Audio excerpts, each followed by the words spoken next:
함께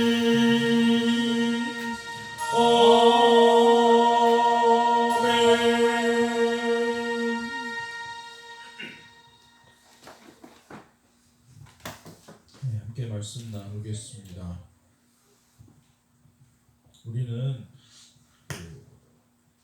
2021년이 되면서 하나님을 보고 또 하나님의 인도하심을 따라 살아가는 사람들, 또 하나님을 어떻게 보고 어떻게 하나님과 발맞추어 나가는가에 대해서 관심 가지고 계속해서 말씀을 나누고 있습니다. 오늘은 사무엘상 9장에 있었던 한 사건을 가지고 함께 말씀을 나누려고 하는데요. 그것은 이스라엘이 이제 왕정의 시대로 들어가는 것을 살펴보려고 합니다. 여기에는 사실은 좀 배경이 좀 있어요. 그러니까 이스라엘을 다스리는 분이 누구냐라고 하는 어떤 관점부터 먼저 시작이 돼야 돼요. 처음에 하나님께서 애굽에서 노예 생활을 하던 이스라엘을 끌어내서 데리고 왔잖아요. 애굽에서 노예로 살던 사람, 그 주인이 노예의 주인이었던 시대, 이스라엘 사람들이 스스로 자기를 다스리고 자기 뜻대로 살아가지 못하고 노예 주인이 시키는 대로 살아왔던 때에 부르짖었죠. 이스라엘 사람들이 우리가 그렇게 살지 않기 원합니다. 우리에게 자유를 주세요 라고 그 부르짖는 부르짖음에 하나님께서 응답하셔서 애굽에서 이끌어내시고 계약을 맺으셨죠. 나는 너의 하나님이 되고 너희는 내 백성이 될 것이다 라고 계약을 맺었습니다. 이게 굉장히 선진적인 겁니다. 왜냐하면 하나님과 백성 사이에 국가로서 다스림과 그리고 다스림 받음의 관계를 계약으로 이렇게 하는 데가 그 당시에는 없었습니다.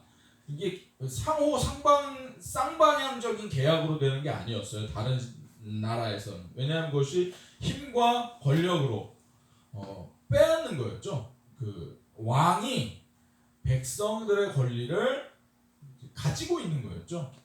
그것을 그리고 허용해주거나 베풀어주는 식으로 그 나라에서 살게 했지, 이렇게 하나님과 백성이 양방향으로 쌍방향이 함께 계약함으로 이루어지는 것은 그 고대 사회에서는 있지 않은 일이었죠.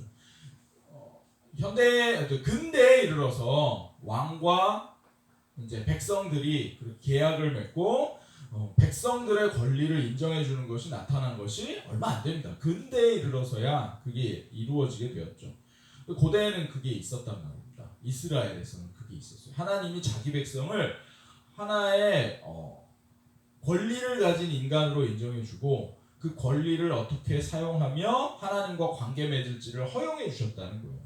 굉장히 선진적인 겁니다. 당시 사회의 다른 나라의 왕과 백성의 관계, 그리고 재산의 관계나 그런 것들을 볼 때 굉장히 선진적인 것이었죠. 하지만 이스라엘 사람들은 그렇게 시작된 하나님의 나라의 다스려짐에 대해서 온전히 이해하지 못했던 것이 분명합니다. 왜냐하면 사사시대에 들어가면서 그 가나안 땅을 정복하기 시작하면서부터 이제 그 가나안의 문화를 받아들이기 시작했어요. 빠르게 받아들이기 시작했어요. 이스라엘 사람들에게 그렇게 하나님께서 경고하시고 경계하셨어요. 너희가 가나안 땅에 들어가면 그 지역의 신들을 섬기게 될 것이고 그 지역의 문화와 문물을 받아들이게 될 거야. 너희들은 결코 그래서는 안 돼 라고 하나님이 말씀하셨는데, 그래서 그것을 경계토록 하기 위해서 사실은 그 전쟁 와중에 여리고성을 완전히 진멸하도록 하는 것도 본으로 보여주셨죠. 근데 이스라엘 사람들은 한 세대가 지나기 전에, 그 정복전쟁이 아직 끝나기 전에 가나안의 문화와 가나안의 신들을 받아들이고 그들의 삶에 물들기 시작했습니다. 그래서 이스라엘 사람들은 하나님으로부터 점점 멀어지게 됐어요. 하나님의 다스리심을 받아서 그 다스림대로 살아가는 것에서 벗어나서 이제 하나님은 일종의 도구처럼 돼버린 거예요. 내가 잘 되도록 하는 데에 필요한 분, 내가 이기도록 하는 데에 필요한 분, 내가 원하는 바를 이루어 주시는 분처럼 된 거예요. 가나안 사람들이 신을 대할 때 그렇게 대했거든요. 농사가 잘 되게 되려면 누구에게 빌어야 되지? 바알에게 제사를 지내면 때를 따라 비도 내려주고 곡식도 풍성하게 해줘. 추운 겨울이 지나고 새싹이 돋는 건 바알이 죽었다가 살아났기 때문이야. 사람들이 그렇게 믿었거든요.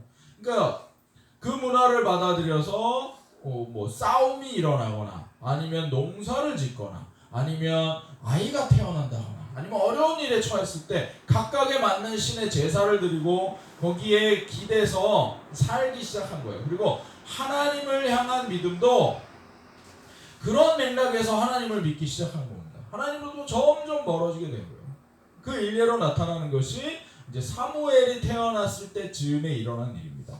엘리 제사장이 있던 시대예요. 그때 이제 거의 마지막 사사 시대이죠. 그때 전쟁이 있었어요. 블레셋 사람들과 전쟁이 있었는데 졌거든요. 우리가 이기기 원해요. 이기려면 누구를 모시고 가야 되지? 광야에서 우리를 싸워 이기게 해주셨던 전쟁과 승리의 하나님을 모시고 가면 우리가 이길 수 있을 거야. 그렇게 믿었던 거죠. 그래서 언약궤를 들고 나갔다가 집니다. 언약궤까지 뺏겨버리죠. 그 소식을 듣고 엘리 제사장이 깜짝 놀라서 뒤로 자빠져서 죽어버립니다. 이건 하나님의 심판도 같이 있었는데요. 엘리 제사장이 있던 시대에 엘리 제사장의 아들들이 있었는데 그 아들들이 아주 못된 먹은 사람들이에요. 무슨 일을 했냐면 하나님께 제사 드리는 그 제사를 망가뜨렸어요. 제사의 제물들을 자기가 막 빼돌려서 먹기 시작했고요.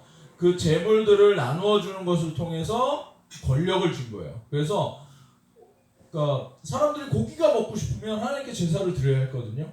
그러니까 그 고기를 빼돌려가지고 막 사람들한테 주는 거예요. 그리고 그것을 주는 것을 통해서 다른 사람들로부터 자기 원하는 이득을 취하기 시작한 거예요. 아주 못된 짓을 하는 것이죠.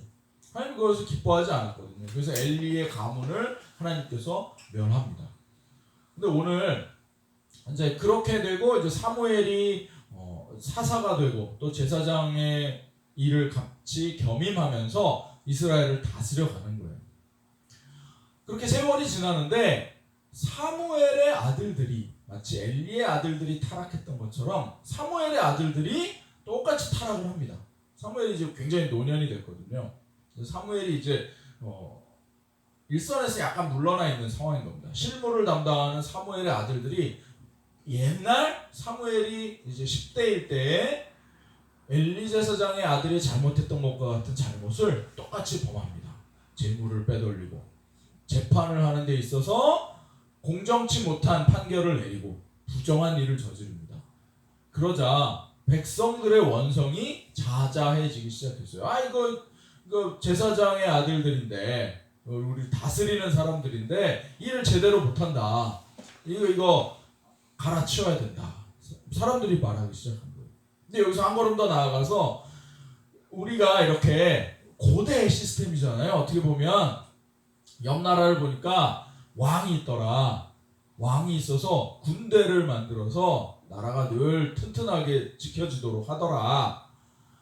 그리고 그 나라의 그 제도가 잘 정비되어 있으니까 나라가 강하더라. 우리도 그렇게 돼서 해야 될 것 같아요. 이게 우리 시스템 이거 벌써 몇백 년 된 시스템 아니냐. 몇백 년은 아니죠. 이제 한 100여 년 조금 더 넘은 시기예요. 100년 전부터 있던 이 구닥다리 방식을 계속 지켜야 되냐. 우리도 왕이 있게 해달라 얘기를 한 거예요. 우리도 왕제도를 도입합시다. 옆 나라 보니까 왕이 있으니까 군대도 강하고 나라가 일사불란해서 잘 굴러가는 거 보니까 부럽습니다. 우리도 왕이 있게 해주세요. 이제 그런 거예요. 여기에는 세 가지의 다른 관점과 속내들이 있습니다. 이 원인에는 이런 결과가 나온 데에는 일단 첫 번째는 이스라엘의 속내입니다. 8장 20절에 보게 되면 왕이 있어야 되는 까닭에 대해서 이스라엘 사람들이 말해요. 우리가 다른 나라 같이 됩시다 라는 거예요. 잘 나가는 다른 나라 같이 됩시다. 그래서 우리가 좀 이깁시다. 이겨서 저 다른 나라를 우리가 좀 잡아먹읍시다 하는 속내가 있는 거예요. 사무엘이 보기에는 이 사람들이 왕을 요구하는 것이 옳지 않은 거예요.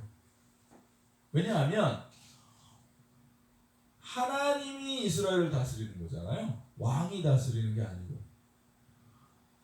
결국 사무엘이 이야기해야 했던 것은 자기 아들들이 잘못한 부분에 대해서 고쳤어야 되는 거예요.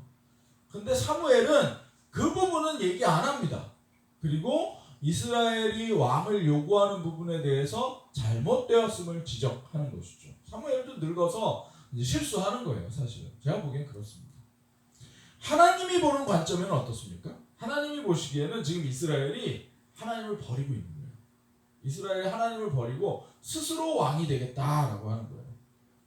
스스로 왕이 되겠다라고 하는 것은 사실은 에덴 동산 때부터 사람들이 가지고 있었던 생각이에요. 하나님이 아담과 하와를 다스리시는 그 다스림을 사람들이 못 참고 아담과 하와가 내가 내 옳고 그름을 판단할 거야. 선과 악을 내가 구분할 거야 라고 하면서 하나님이 약속하신 하나님과 함께 약속한 선과 악을 알게 하는 나무의 열매를 따서 먹어버렸죠. 내가 왕이 될 거야. 내 삶의 왕이 될 거야. 하나님처럼 될 거야 라고 하는 게 아담과 하와가 가졌던 생각인데 그것이 이제 시대와 상황을 넘어서 지금 이스라엘이 하나님에게 우리 중에 왕이 나와서 우리를 다스리게 하기 원합니다. 우리가 하나님이 다스리는 것을 따르는 것이 아니라 우리가 판단해서 우리의 결정대로 하나님의 뜻을 지켜나가겠습니다. 그렇게 하는 거예요. 거기에 대해서 하나님이 평가하기는 너희들이 나를 버렸다. 내가 너의 왕이 되지 못하도록 한 것이다 라고 하나님 평가하는 것이죠. 그게 8장 7절의 말씀입니다. 이렇게 교차하는 입장들이 있어요. 막 사람들의 입장들이 달라요. 우리와 같은 생각, 저와 같은 생각이라면 하나님이 옳다. 그렇다면 어떻게 할까요? 꾸짖고 이런 생각하는 사람들을 싹 제거해버리면 간단하겠죠. 광야에서 그런 일이 있었습니다. 모세와 아론의 권위에 도전하는 사람들을 하나님께서 벌 주신 적이 있었죠. 고라 자손들 땅을 갈라가지고 그 안으로 후루룩 다 빠져 들어가게 만들어 버렸습니다. 다 죽여버렸어요. 그래서 아무도 아론과 모세의 권위에 도전하지 못하게 했죠. 모세가 결혼한 거에 대해서 뒤에서 뒷말을 막 하던 미리암에게 문둥병이 들게 해가지고 집 밖으로 내쫓아버린 적도 있었습니다. 근데 이 시대가 되자 하나님은 다르게 접근하십니다. 어떻게 접근하시냐면 왕을 주셔요. 왕을 주시는데 이스라엘 사람들이 고른 왕을 주시는 것이 아니라 하나님께서 먼저 사람을 고르시는 거예요. 이스라엘을 다스릴 수 있는 왕을 골라주신다라고 하는 거예요. 그것이 오늘 우리가 읽은 9장 15절 16절의 말씀이에요. 하나님께서 이스라엘을 한 단계 앞장서서 나아갈 수 있도록 인도해 주신다라고 하는 거예요. 근데 사람들이 생각하는 것과 다른 관점에서 하나님은 왕을 세우십니다. 이스라엘에서 가장 힘센 지파가 에브라임 지파예요. 그 요셉의 아들들이 다스렸던 요셉의 아들들이 다스리는 그 땅이 제일 넓고 제일 인구도 많고 제일 힘이 세요. 그래서 어떻게 보면 이스라엘의 역사는 요셉 지파의 후예들과 유다 지파의 후예들이 이제 각축전을 벌이는 경쟁하는 그런 역사라고 봐도 사실은 크게 보면 별 차이가 없거든요. 근데 요셉의 후예들이 다스리는 나라 그 지파는 힘이 세고 돈이 많고 권세가 있지만 하나님의 뜻을 잘 못 따를 때가 많았습니다. 하지만 유다 지파의 후예들은 그렇게 크지 않고 권세가 있지 않았어요. 하지만 하나님의 뜻을 잘 따르는 모습을 보여줍니다. 반면에 또 유다 지파와 함께 가는 베냐민 지파는 확 줄어들어 버렸어요. 그 지파가 사라져버릴 지경에 이르렀습니다. 우리 지난번에 사사기 끝부분에 설교할 때 우리 들은 적이 있었지만 베냐민 지파에서 끔찍한 일이 벌어졌죠. 한 레위인의 첩을 살해한 사건이 있었습니다. 그래서 이 사건으로 말미암아서 온 이스라엘 사람들이 다 몰려가서 베냐민 지파 사람들을 다 죽여버렸어요. 그래서 남자건 여자건 다 죽여버린 거예요. 그리고 우리는 이 사람들에게 딸과 아내를 내어주셔서 결혼하지 못하게 하겠다 그래버린 거예요. 그래서 베냐민 지파가 아예 멸절되기 직전까지 간 적이 있었거든요. 멸종될 정도로. 그래서 남의 아내와 딸들을 빼앗아다가 주고, 그래서 종족이 겨우 이어지도록 한 적이 있었어요. 그리고 얼마 안 된 상황입니다. 지금 그런 상황이 벌어지고 한 세대 정도 더 지난 상황이에요. 그러니까 아주 세력이 미약하고 한 종족으로서 볼 수 없는 지경의 아주 작은 사람들이 모여 있는 곳이에요. 근데 이 지파, 이스라엘 12지파 중에 가장 작은 지파에 있는 사람 하나를 뽑아서 이 사람을 왕으로 삼아라 라고 하나님은 말하고 있는 거예요. 뭘 의미하는 건가요? 이 하나님께서 택하신 의도는, 이게 이제 뒤로 가면 알겠지만 하나님이 사울을 택하신 것도 있지만 이 하나님이 기름 부은 자를 어떻게 왕으로 삼냐면 온 이스라엘 12지파의 모든 대표들과 장로들이 와서 사울을 왕으로 삼을 것에 동의를 합니다. 동의를 하고 하나님 앞에 이 사람이 우리 왕이 되기 원합니다 라고 청원을 하고 하나님이 거기에 허락하는 식으로 하나님께서 왕을 뽑아주셔요.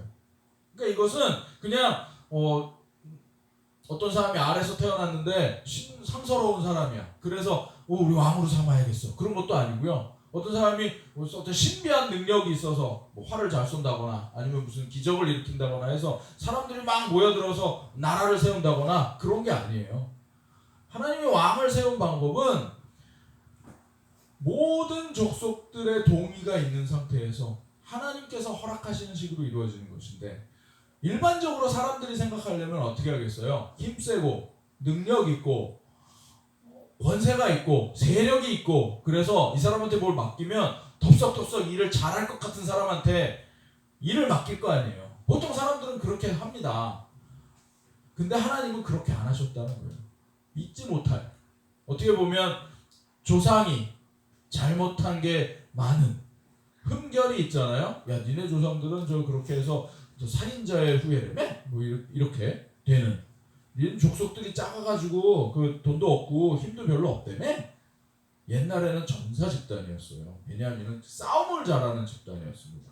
양손잡이 집단이었어요. 양손을 다, 칼을 양손으로 다 쓸 수 있는 전사들의 집단이었는데 그 전사들이 다 죽어버렸거든요. 그래서 지금은 보잘것없는 아주 쪼그라들어버린 과거의 영광만 있는 그런 족속인데, 거기에서 하나님이 족속을 택하신 거예요. 왕이 될 사람을 고른 거예요. 그래서 백성들로 하여금 이제 이 사람을 너희들의 왕으로 받아들일 수 있겠니? 라고 물어보고 있는 것이죠. 하나님이 우리를 다스릴 때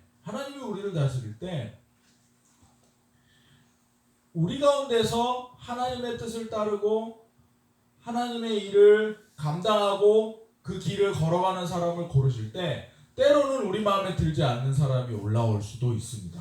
또는 우리가 하나님 앞에 주목받고 하나님이 우리를 택하셔서 그 일을 사용하실 때 우리가 생각하기에 나는 능력도 없고 나는 뭐 돈도 없고 난 재능도 없고 내가 별 볼 일 없는 것 같은데 왜 하나님이 이걸 나에게 맡기시나 하는 생각이 들 때도 있습니다. 마치 사울을 고를 때처럼 말이죠. 근데 늘 그렇습니다. 다윗을 뽑을 때도 그랬어요. 다윗도 형제 중에 제일 어리고 제일 어떻게 보면 좀 겉에 좀 외곽으로 밀려나 있는 아싸였던 다윗을 골라서 하나님께서 왕이 될 자로 기름을 부어주셨잖아요. 예수 그리스도는 어땠습니까? 예수 그리스도도 마찬가지예요. 갈릴리 가장 시골 가장 보잘것없는 곳에 사는 사람을 택하셔서 그곳에서 태어났잖아요.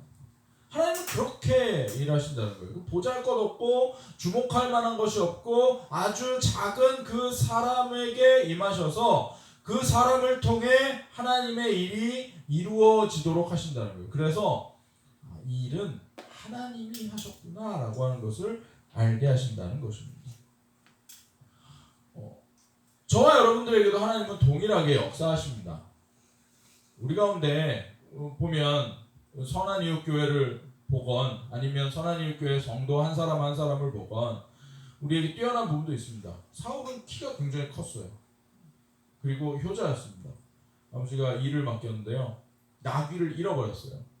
암나귀를 잃어버렸는데 나귀를 찾아오라고 시켰거든요. 근데 며칠씩 가도 못 찾는 거예요. 산을 넘고 옆 지파까지 갔어요. 그러니까 우리로 치면 서울에서 잊어버렸는데 저기 어디야? 저 수원이나 뭐 거기까지 가고 찾는 거예요. 나귀 하나를. 근데 못 찾는 거예요. 그거 어떻게 찾아요? 그 산 속에서, 계곡 속에서, 들판 속에서 못 찾아요. 그래서 못 찾아서 결국 이제 사무엘한테 오는 거예요. 사무엘한테 예물을 가지고 와서 우리 아버지가 잃어버린 나귀를 찾게 해주세요라고 물어보러 오다가 이제 하나님이 지금 내가 너에게 사울이라는 사람을 보낼 건데 그 사람한테 기름을 부어주렴 이렇게 하는 거예요. 그러니까 나귀를 잃어버린 게 어떻게 보면 하나님이 계획하신 거죠. 근데 사울은 그 얼토당토하는 그 일을 정말 열심히 수행합니다. 아버지가 맡긴 일을 그 나귀를 찾으러 들로산으로 며칠씩 헤매다니면서 찾도록 순종하는 거예요. 착한 아이이고 그 다음에 능력이 있는 사람이었어요. 개인적으로. 하지만 좀 더 바깥쪽으로 보면 사울은 참 별것 없는 사람이에요. 그럼에도 불구하고 하나님은 그를 사용하셨고 나중에 이제 또 나오겠지만 하나님께서 그를 사용하시기 전에 준비를 시키셔요. 근데 그 준비되기 전에는 사실은 별 볼 일 없는 사람이었다라고 하는 것입니다. 하지만 하나님은 그 사람을 통해서 이스라엘을 왕이 있는 시대로, 왕국의 시대로 전환시키시는, 시대를 바꾸는 일을 감당하게 하셨어요. 저와 여러분들도 마찬가지입니다. 보잘것없는 저와 보잘것없는 여러분들이에요. 세상 사람들이 보기에는 그냥 한 사람에 불과해요. 하지만 그 한 사람을 통해서 하나님께서는 당신의 나라를 전환시킬 일을 시작하신다라고 하는 것입니다. 오늘 나는 우리 학교 안에서 정말 별것 아닌 그냥 학생에 불과한데, 나는 직장에서 그냥 맡은 일을 하는 사람에 불과한데, 동네에서 볼 때 나는 이 동네에서 그렇게 큰 영향을 못 미치는 것 같아 라고 생각할 수 있습니다. 하지만 여러분의 존재로 말미암아 변화가 일어날 수 있다는 거예요. 하나님은 그렇게 일을 이루어 가신다라고 하는 겁니다. 나 한 사람이 어떻게 국가를 바꿔, 나 한 사람이 어떻게 세상을 바꿔, 우린 그렇게 생각할 수 있어요. 근데요, 변화는 한 사람이 바뀔 때 변화가 일어나는 겁니다. 관계가 바뀌고 생각이 바뀔 때 그 바뀐 생각이 점점 굳어지고 점점 커지면 그게 나라를 바꾸고 세상을 바꾸는 거예요. 그 시간이 필요하겠죠. 그리고 그 시간이 되는 동안 그 생각들을 계속 유지하는 게 필요하죠. 예를 들어 보겠습니다. 최근 들어서 제가 요새 공부하는 것 중에 이제 사람의 존재에 대한 생각이에요. 뭐냐 하면 나는 어떤 존재인가? 라고 하는 거예요. 내가 어떤 존재냐? 라고 한다면 나는 내가 다른 사람을 보는 거나 다른 사람이 나를 보는 거에 대한 생각이 굉장히 중요한데요. 나는 생존을 위해서 어쩔 수 없이 살아가는 존재야 라고 하고 생각을 하고 살아간다면 내 삶의 존재는 변화할 수 없는 존재가 된다는 거예요. 존중받지 못한다는 거예요. 그냥 어쩔 수 없이 죽지 못해 사는 사람밖에 되지 않는다는 겁니다. 다른 사람들도 그렇게 본다는 거예요. 옛날에 이제 좀 목동에서 사역할 때 보면 주일 아침이 되면 이제 동네 어르신들이 와요. 왜 오냐면 1,000원씩 주는 거 받으려고 와요. 그분들은 9시에 교회 1번 교회 가서 1,000원 받고, 그 다음에 10시에 그 옆 교회 가서 또 1,000원 받고, 또 11시에 또 다른 교회 가서 또 1,000원 받고, 그 다음에 그 교회에서 점심 먹고, 그 다음에 오후 되면 또 다른 교회 가서 1,000원 받고 해서 주일만 되면 점심 한 끼 때우고 한 4,000원 정도 버는 거예요. 그걸 하려고 교회를 4군데를 다니는 거예요. 그 주는 데를. 어떤 데는 500원 주고 어떤 데는 1,000원 줘요. 어떤 데는 예배를 들어야만 돈을 주기도 하고 어떤 때는 그냥 주고 가라고 그러는 데도 있어요. 하지만 그렇게 순례를 하는 겁니다. 왜 그렇게 하나요? 그 사람들은 그게 필요하기 때문이죠. 근데 그런 사람들을 어떤 식으로 바라볼 것인가에 대한 생각을 해야죠. 저 사람들은 저거 없으면 못 살아 라고 하는 데에서부터 그럼 내가 어떻게 대해야 돼? 불쌍한 사람으로 대해야지 하는 생각은 그 사람들을 불쌍하게 만드는 거예요. 하지만 생각을 바꿔야 돼요. 생각을 어떻게 바꿔야 되냐면 그 사람들이 왜 그런 처지에 이르게 되었는가, 왜 그 사람들이 교회를 이렇게 떠돌아다니도록 만들어야 했는가, 누가 그를 그렇게 만들었는가에 대한 생각을 하게 된다면, 거기서부터 생각이 시작된다면 우리는 그를 대하는 방법이 바뀌게 된다는 거죠. 그 사람들이 열심히 살지 않았기 때문에 그런 메뚜기처럼 뛰어다니는 삶을 살았나요? 아니에요. 열심히 살았습니다. 열심히 살았음에도 불구하고 그들의 삶의 처지는 그렇게 된 거예요. 그들의 탓이 아니라는 겁니다. 누구의 탓이라는 거예요? 그거는 사회의 탓이고 구조의 탓이고 국가의 탓이라는 거예요. 그들을 존중하고 그들이 마땅히 받아야 할 것을 받을 수 있게 해야 된다라는 생각이 시작되고 그들을 대한다면 결국 사회가 바뀌고 국가가 바뀐다는 거죠. 생각이 바뀔 때 사회가 바뀌는 거예요. 생각이 바뀔 때 나라가 바뀌는 거예요. 저와 여러분들도 마찬가지입니다. 하나님 앞에서 하나님이 여러분들을 어떻게 택하시고 어떻게 사용하시고 하나님께서 여러분들로 하여금 세상을 어떻게 볼 것인가에 대한 생각을 여러분들이 바꿔나갈 때 이 나라가 바뀌고 이 동네가 바뀌고 여러분들의 삶이 바뀌는 거예요. 하나님이 여러분들을 택하셨어요. 기름을 부으셨어요. 그래서 하나님 나라 백성으로 삼아 주셨어요. 근데 나는 보잘것없는 베냐민 지파의 한 사람이야. 나는 그냥 내 아버지 말만 잘 들으면서 살면 돼. 그렇게 끝난다면 그냥 동네 마음씨 좋은 청년 하나로 끝나게 되는 거죠.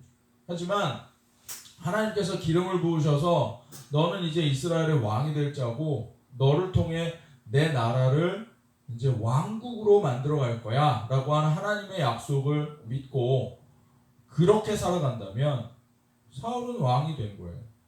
그렇게 왕으로서 이스라엘의 한 부분을 감당할 수 있었던 겁니다. 여러분들도 마찬가지예요. 하나님이 여러분들에게도 기름을 부어주셨습니다. 그리고 당신의 나라 백성으로 삼으셨고 하나님 나라를 다스릴 권세를 주셨어요. 너는 택한 족속 왕같은 제사장이야.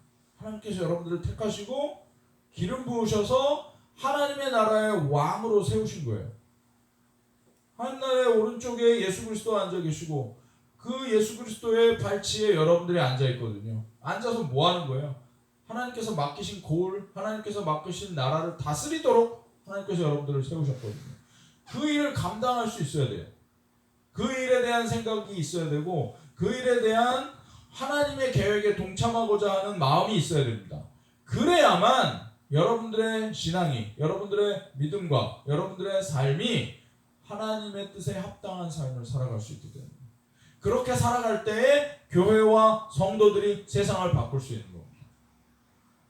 말씀을 정리하겠습니다. 하나님이 여러분들에게 기름 부으신 의미에 대해서 생각해 보시기 바랍니다. 기름 부으시고 여러분들을 왕으로 삼으신 이유에 대해서 생각해 보시기 바랍니다. 여러분들로 하여금 어디를 다스리고 또 여러분들이 어떤 상황에서 어떤 왕이 되기를 하나님께서 원하시는지를 묵상하시기 바랍니다. 그리고 그렇게 왕같이 살아가시기 바랍니다.